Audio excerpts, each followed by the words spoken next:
situación hoy en Medio Oriente? Bueno, es una situación de agresión militar, de guerra, es una guerra de naturaleza imperialista. Irán es una nación históricamente atrasada, rica en petróleo. Uno de los propósitos de la guerra es el control de esas fuentes de materias primas, también del gas, de minerales, y ese control es un arma política muy importante y económica en la guerra comercial. Yo diría una guerra económica integral entre las principales potencias, pero esencialmente por parte de Estados Unidos. ¿Qué es lo que desencadenó principalmente el ataque? Porque muchos hablan de un conflicto histórico de muchos años, pero ¿qué exactamente es lo que pudo haber desencadenado este ataque de Israel hacia Irán?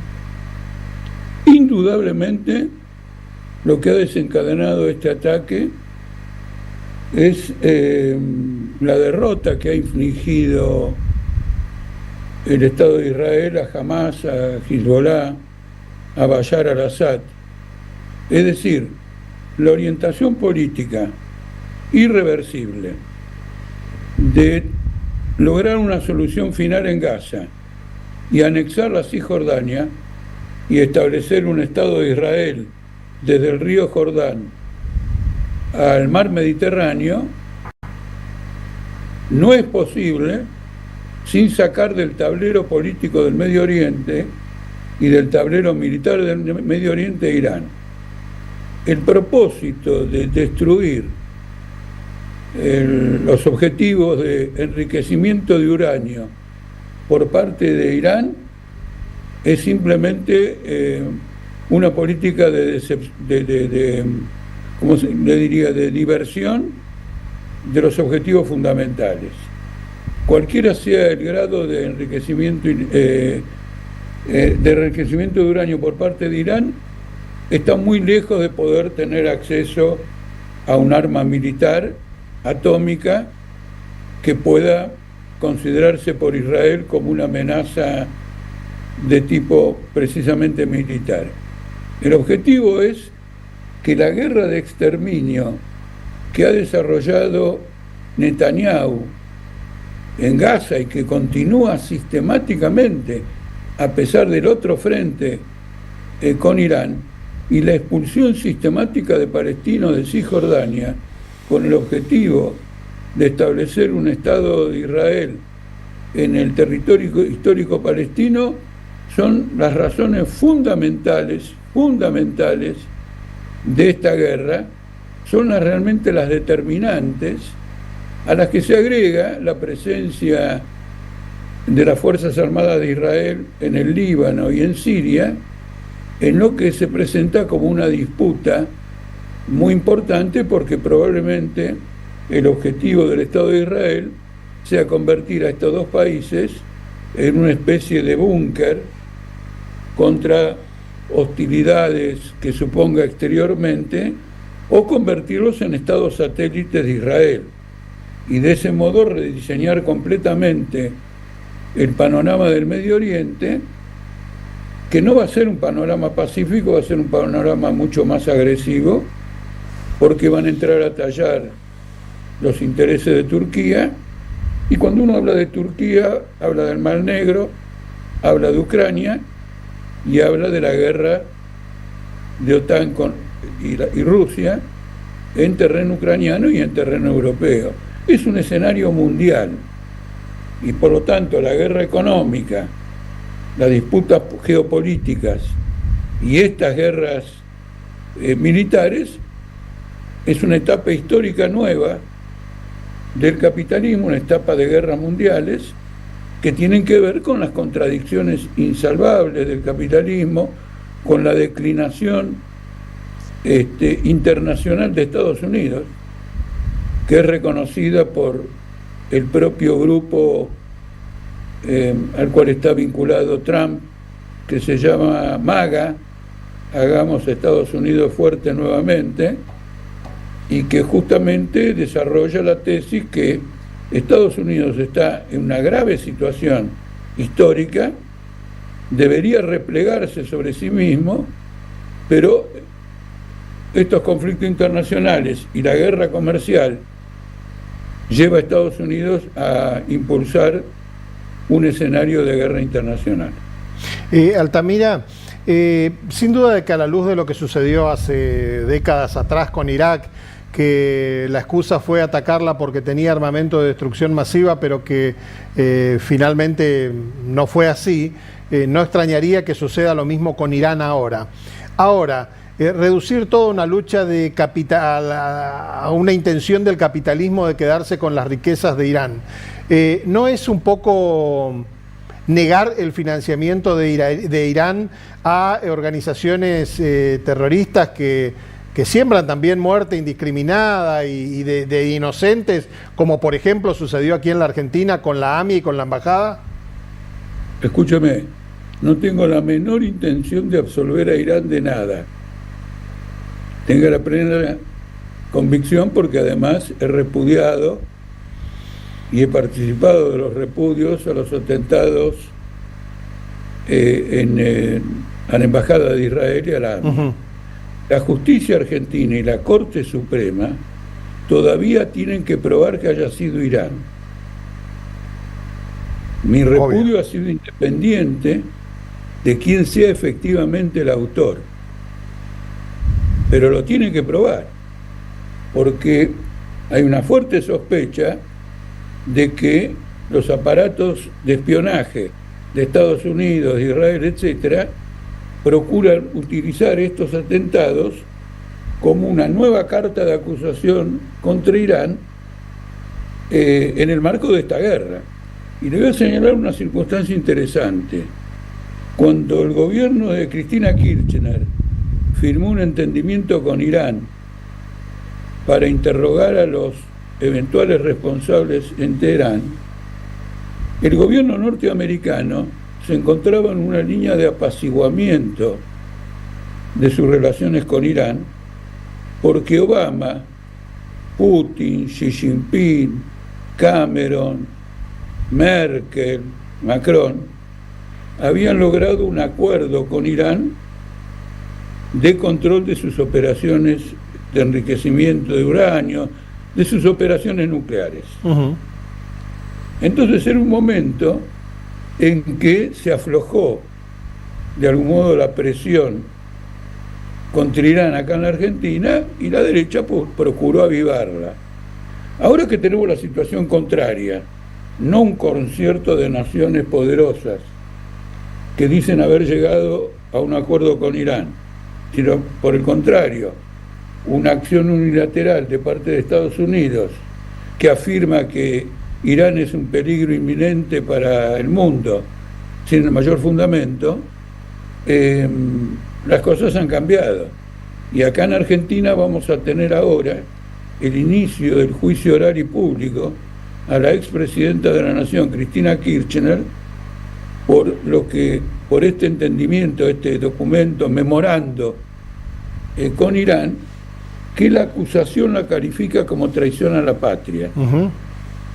De manera que, como consecuencia de este desarrollo, Cristina Kirchner podría recibir prisión perpetua, que es la pena que en Argentina rige para quienes la justicia considera que son traiciones a la Argentina, a la nación argentina. Así es. Entonces, no es ese el problema. Además, quiero señalar una cosa. Somos profundamente enemigos de la teocracia y somos profundamente enemigos de la persecución o de los ataques a las libertades de las mujeres. Es decir, eso tiene que quedar claro. Pero no es eso lo que está en juego. Ni quiere decir que si llegaran a dominar a Irán, Israel y Estados Unidos, las mujeres van a ser más libres. Porque ya existió un régimen monárquico en Irán que duró varios años, desde 1953 a 1979, que lanzó una aparente línea de modernización y, como después se comprobó, no tenía ningún impacto en la sociedad. Con la revolución iraní del año 79 surgió un movimiento islámico que no existía con anterioridad a la monarquía. Cuando se produce la opresión nacional de un pueblo por parte del imperialismo, ese pueblo retrocede en su evolución histórica. Para liberarse, para desarrollar un marco de democracia, de libertad, de progreso social, este tipo de imperialismo tiene que ser derrotado. ¿Usted considera de que estamos en peligro de una nueva guerra mundial que inclusive pueda afectar a la Argentina de alguna manera? Creo que es una guerra mundial que se encuentra en desarrollo. Esta es una consideración que yo hice en febrero, 24 de febrero del 2002, cuando Putin o Rusia invadió Ucrania. Porque esa guerra mostraba que los equilibrios precarios de la política mundial se habían roto. Y no es fácil en la política mundial, o diría francamente es imposible, que los nuevos equilibrios se alcancen en forma pacífica. El mundo volvió a un cierto equilibrio después de la Segunda Guerra Mundial, pero porque la Segunda Guerra Mundial terminó con el nazismo. Claro. ¿Se entiende? Es decir, sí. No es que el mundo no puede volver a un equilibrio, pero tiene que atravesar una catástrofe, una barbarie, para encontrar un equilibrio que potencialmente tiene menor alcance que el equilibrio precedente. Porque el sistema capitalista es un sistema que se encuentra en declinación. Usted lo ve por las crisis repetidas, por la destrucción climática, por el militarismo. Es un régimen que trata de sobrevivir, y a costa de las masas, del pueblo, de las libertades conseguidas, de los principios democráticos, de cualquier valor histórico importante. Altamira, por último, al menos de mi parte, cuando hablamos de Tercera Guerra Mundial, tenemos que pensar en un escenario similar a lo que fue una Primera o Segunda Guerra Mundial, o qué características hoy se entiende por una Tercera Guerra Mundial. Bueno, mire, es difícil ver el diseño, pero en esta guerra ahora, en estos días, se puso de manifiesto una novedad bélica extraordinaria, que dos naciones separadas por 1.500 kilómetros, y entre las cuales había otros estados y otras naciones, se dispararon misiles de un poder de destrucción extraordinario, pero al mismo tiempo de una tecnología capaz de ponerlos por encima de la atmósfera y hacerlos regresar para causar el más rápido daño posible. Le quiero afirmar algo más, quiero aprovechar que esta es su última pregunta para señalar lo siguiente. En una polémica que Donald Trump tiene todavía, con su directora de inteligencia, Tulsi Gabbard, Trump defiende el uso del arma atómica en la guerra frente a la posición de su directora, que está absolutamente en contra. Y ya aludió que una bomba táctica de advertencia para provocar la rendición incondicional de Irán era admisible, como ocurrió cuando el presidente Truman de Estados Unidos atacó con bombas atómicas Hiroshima y Nagasaki con la misma demanda, la demanda de una rendición incondicional. Entonces no va a ser como la Primera y Segunda Guerra Mundiales. No va a ser de la misma manera, indudablemente. La tecnología la ha transformado en mucho más destructiva, mucho más sofisticada, mucho más vinculada a aparatos que están fuera de todo control popular, que no tienen y no reciben la presión popular. Por lo tanto, la conciencia política de la humanidad para luchar contra esta tercera guerra mundial que se encuentra en desarrollo, porque usted tiene una parte del mundo que está en guerra. No es solo el Medio Oriente, usted tiene el Cáucaso, tiene el Mar Negro, tiene Rusia y Ucrania. Me refiero al Cáucaso Sur. Sí, y usted, sí. cuando le digo Mar Negro, me refiero a las naciones europeas occidentales que bordean con el Mar Negro y que son objeto de disputa en esta guerra.